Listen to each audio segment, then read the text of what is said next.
Well, all right. It's mock draft season, meaning it is mock draft reaction season as well. I enjoy doing these. I think it's a fun way to, create some content and create some discussion. I'm going to kind of start off all of these by saying I might, have some jokes or have some surprise reactions, but making a mock draft is very difficult. You always notice the things you disagree with more than you notice the things that you do agree with. So, definitely this is a very difficult thing to do and a very entertaining thing to do, I think. So this is a Peter Schrager mock draft. So I make sure that, it's on NFL.com. Make sure you check that out. Look at his other stuff as well. But yeah, what he does here is he does what he thinks will happen. He talks to NFL GMs. So I think this is always an interesting mock draft to look at and mock draft to react to. So let's react to it.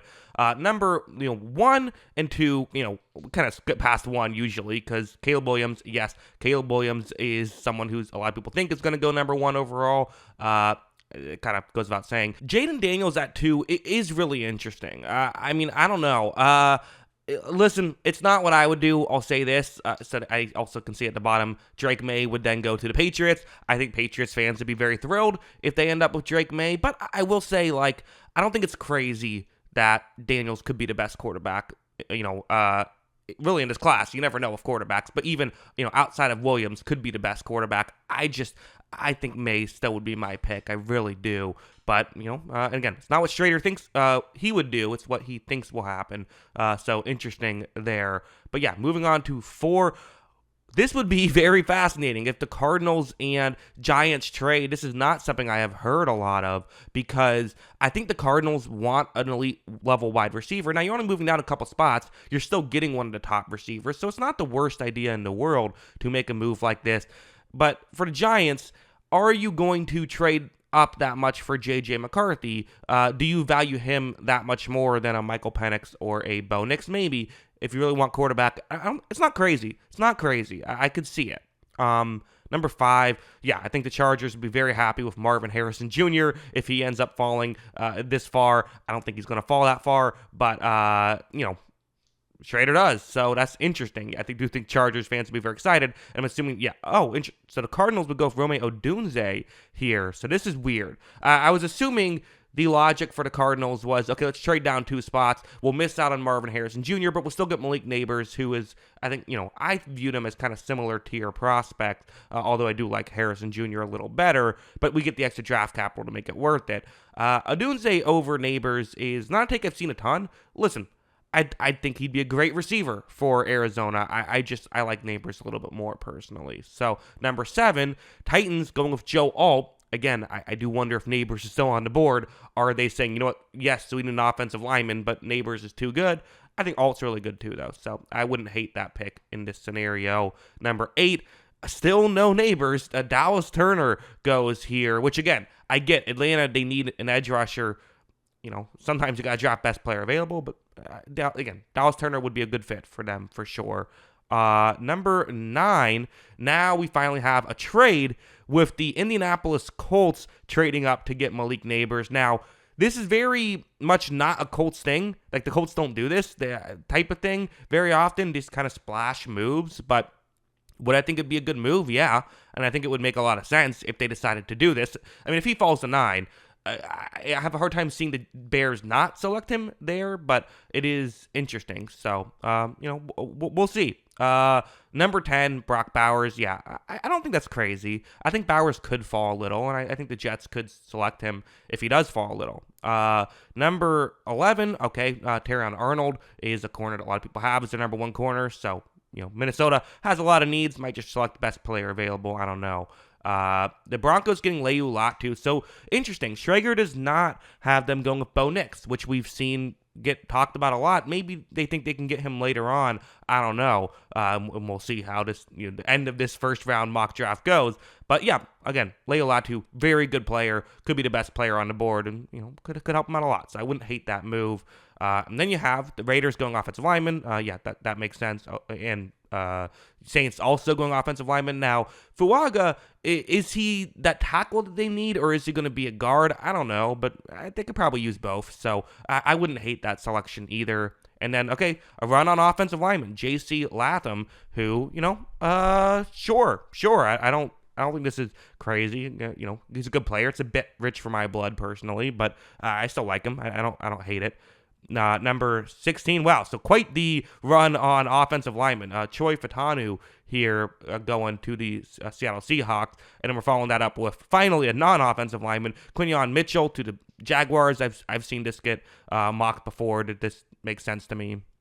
Next up, Byron Murphy to the Bengals, which, if this happens, I think Bengals fans would be thrilled. He's such a good player. He's in a position of need. I think he's worth more than the 18th overall pick, but, I'm on an island there. I think he's a really valuable player, and I think the Bengals would be very happy to have him. Let's see, next couple. So you have the Rams going with Tyler Guyton, which again is a bit rich for me. I'm not as crazy as Guyton as other people are, but again, they could use an offensive lineman, so I get the need aspect there. Brian Thomas Jr. going to the Steelers would be, very fun, and I think that I've seen that mock before too. I think I've mocked that in a previous mock draft. It makes sense. And then the Dolphins going with Jared Verse here for the, that's an interesting one, right? Because is it their biggest pressing need? Well, Miami has both their edge rushers coming off of injuries. So, in theory, on paper, if it's Madden, you're like, we don't need him. But, here you might need him. And worst case scenario, they all end up working out. That's not a bad thing to have 3 good pass rushers. So,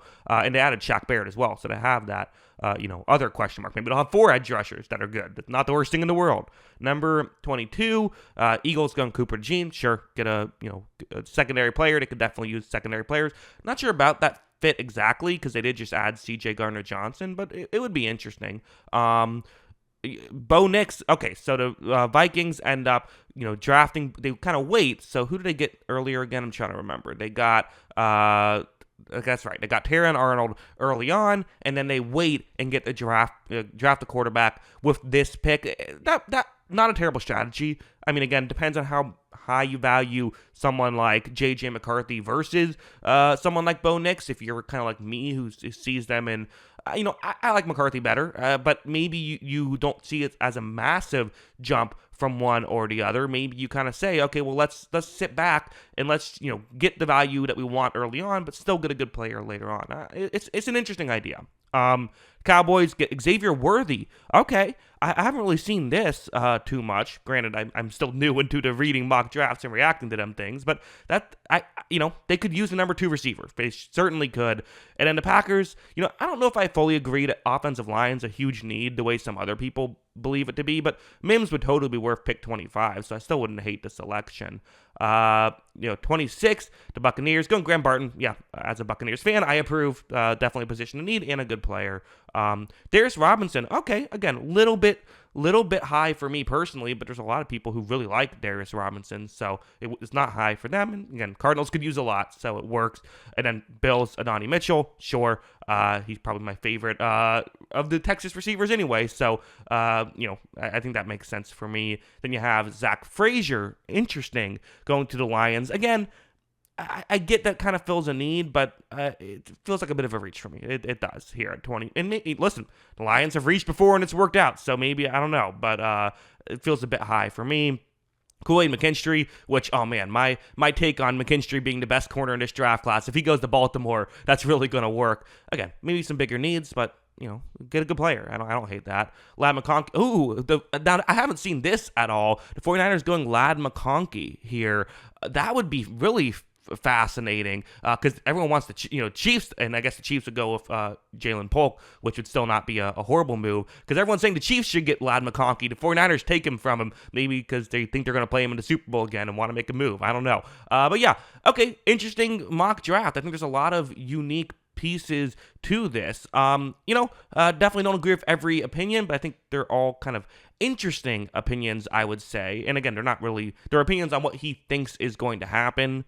Personally, I don't know if all those things that he thinks are going to happen is going to happen. But again, I mean, obviously some of them aren't going to work, right? He gets one thing wrong at pick 6, and then that screws the whole rest of the list up. So it's impossible to predict. But that's kind of what makes it fun. And this would be a very unique and interesting draft class, as I do feel like it's such an open draft as of right now. There really are there's really one pick you feel good about with Caleb Williams, and then everything else feels like, I think this is going to happen, but I wouldn't be shocked if something changes. And then there'll be something where I'm like, okay, well, this is obviously going to happen. Like, for example, I'm like, oh, well, the Cardinals are going to go receiver at 4, but like, Schrager says, well, what if there's a trade with the Giants? And I'm kind of like, yeah, that kind of makes sense to me. Like, I don't think that's crazy. So, I don't know. Should be interesting. But yeah, those are my thoughts on Peter Schrager's mock draft. Again, go to NFL.com, check out his stuff, very fun. But, and also, I guess, I'll give him a plug because I'm using some of his content to make content of my own.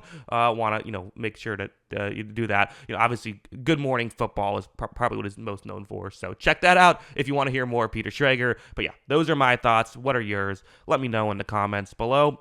Always love hearing from you. And of course, as always, thanks for watching.